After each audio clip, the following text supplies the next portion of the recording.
नमस्कार प्यारे मित्रों, तो स्वागत है आप सभी का फिर से एक न्यू इंटरेस्टिंग वीडियो में। तो दोस्तों आज हम लोग देखेंगे जो हमारा कक्षा 10 का पहला हिंदी का जो है पहला चैप्टर, पहला जो पाठ है मित्रता चैप्टर। मित्रता चैप्टर एक निबंध है जिसके लेखक आचार्य रामचंद्र शुक्ल जी हैं।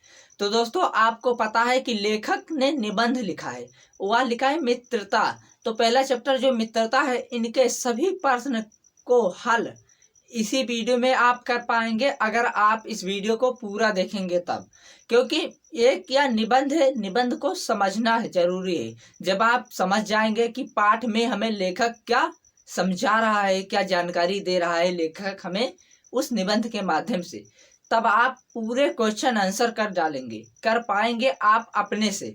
क्योंकि एक लेक्चर में हम लोग जानेंगे कि लेखक हमें क्या समझाना चाह रहा है, क्या हमें बता रहा है उस निबंध मित्रता पाठ से।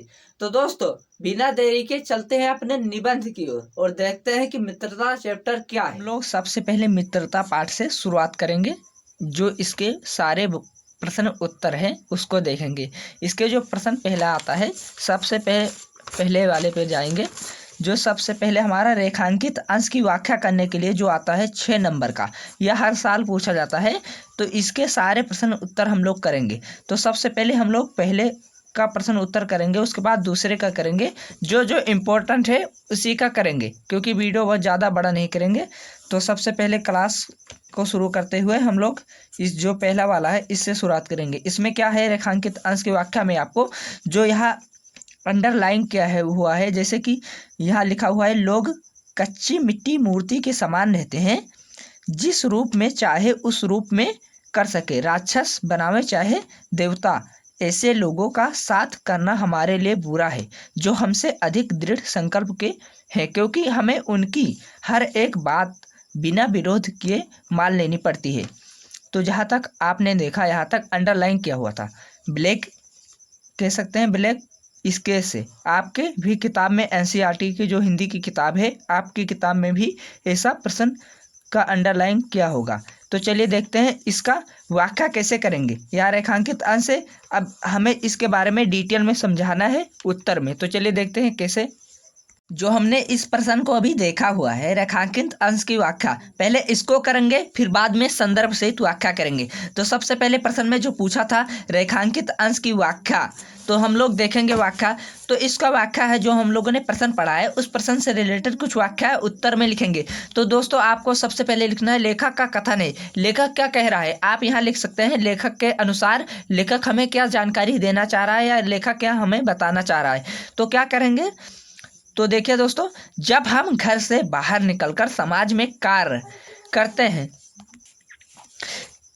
हैं, जब हम प्रायः परिपक्व रहते हैं, जब उस समय हमारा मन कोमल होता है, हम जिस किसी स्वभाव के लोगों के संपर्क में आते हैं उनका हमारे चित्त पर बहुत बड़ा प्रभाव पड़ता है, क्योंकि हमें उस समय अच्छे और बुरे का विवेक नहीं होता है, हमारे विचार अच्छी तरह शुद्ध नहीं होते हैं और हमारा स्वभाव पूरी तरह विकसित भी नहीं रहता है।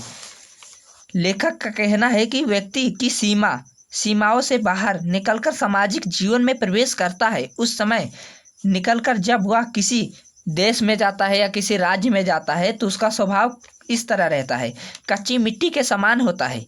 और मिट्टी की मूर्ति जब तक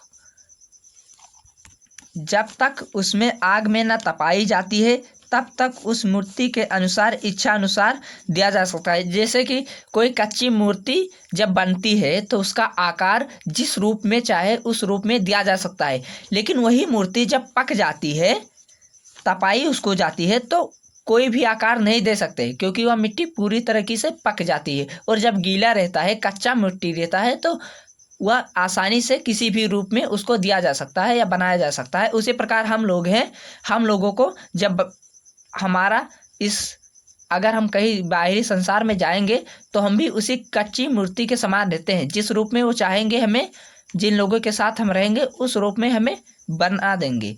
तो यहाँ तक आप लोग समझ गए होंगे, उसके अनुसार इच्छा अनुसार रूप दिया जा सकता है। इसी प्रकार जब तक हमारे स्वभाव और विचारों को दृढ़ता नहीं होगी तब तक हम इच्छा अनुसार रूप नहीं दिया जा सकता है।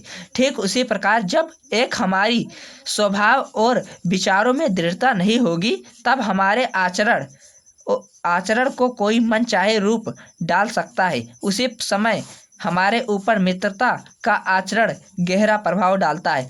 दोस्तों, जैसे यह लेखक का कहना है, जब हम किसी बाहरी संसार में जाते हैं या बाहरी कहीं पढ़ने जाते हैं या छात्रावास में जाते हैं तो हमारे जो मित्र बनते हैं वह हमें किस रास्ते पर ले जा रहे हैं, क्या हमें वह जब हम किसी बुरे रास्ते पर जाएंगे तो क्या हमारा मित्र हमें सचेत करेगा या हमें उस त्रुटियों या गलती करने से रोकेगा।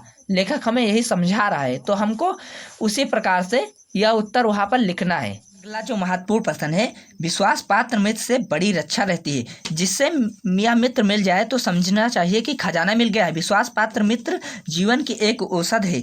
हमें अपने मित्रों से यह आशा रखनी चाहिए कि वह उत्तम से दृढ़ संकल्पों से दृढ़ करेंगे और दोषों और त्रुटियों से बचाएंगे। हमें सत्य, मर्यादा और सत्य, पवित्रता, मर्यादा के प्रेम के पुष्ट करेंगे। हम कुमार पर जब पैर रखेंगे तो हमें सचेत करेंगे और जब हम उत्साहित होंगे तब वह हमें उत्साहित करेंगे। सारांश में यह व्याख्या करना है आपको, जैसे कि यह कुछ व्याख्या दिया है। निपुणता से परख होती है, अच्छी से अच्छी माता का धैर्य और कोमलता होती है। ऐसे मित्रता करने का प्रयत्न प्रत्येक पुरुष को करना चाहिए। जहाँ तक यह अंडरलाइन दिया हुआ है दोस्तों, यहाँ से लेकर यहाँ तक, और उसके बाद जो हमारा पहला अंडरलाइन था यहाँ से लेकर ओसेजी तक, यहाँ पर विश्वास पात्र मित्र जीवन की एक औषध है। जो यहाँ तक अंडरलाइन हुआ है इसका आंसर हम लोग देखेंगे और इसका, तो चलिए बिना देरी के, तो यहाँ हमने लिखा हुआ है कॉपी में, आपको इसी प्रकार वहाँ लिखना है जिस प्रकार यहाँ लिखना है। तो प्रश्न जो हम लोग 2 देखेंगे, रेखांकित अंश की व्याख्या करेंगे। उसमें क्या है देखिए दोस्तों, आचार्य रामचंद्र शुक्ल जी का कहना है कि जिस प्रकार अच्छी औषध आपके शरीर को स्वस्थ बना देती है ठीक उसी प्रकार विश्वसनीय मित्र अनेक बुराइयों से बचाकर हमें जीवन को एक उन्नत तथा सुंदर बनाता है।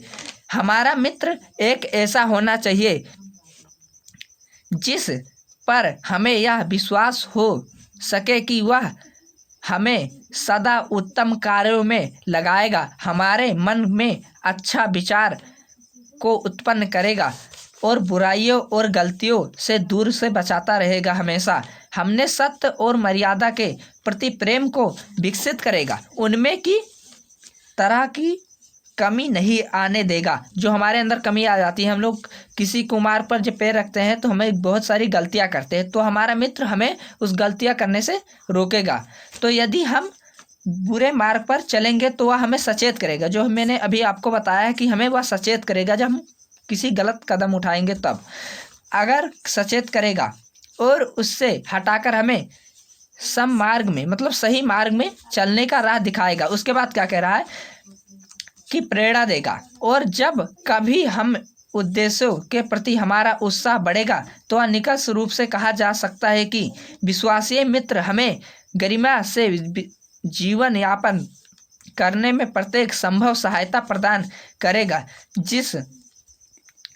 जिससे हम सुविधा एवं सम्मान पूर्वक जी सकेंगे या सम्मान पूर्वक हम रह सकेंगे या हमारा समाज में सम्मान बना रहेगा। तो दोस्तों, आज हम लोगों ने 2 प्रश्न उत्तर देखा है मित्रता पाठ के, जो कि हमारा अब बचा हुआ है। हम लोगों ने 1 देख लिया और 2 देख लिया। इन दोनों के प्रश्न उत्तर आप करना जान चुके होंगे, और उसके बाद हम लोग देखेंगे जो हमारा है अगला 3 और 4, इसको अलग वीडियो में देखेंगे हम लोग। आपको संदर्भ में यही लिखना होगा। अगर आपको संदर्भ लिखना नहीं आता है तो कमेंट कर दीजिए, मैं एक और वीडियो बनाकर आप तक भेज दूंगा। मिलते हैं किसी नेक्स्ट वीडियो में, तब तक के लिए जय हिंद, जय भारत। लाइक कर दीजिएगा और सब्सक्राइब कर दीजिएगा।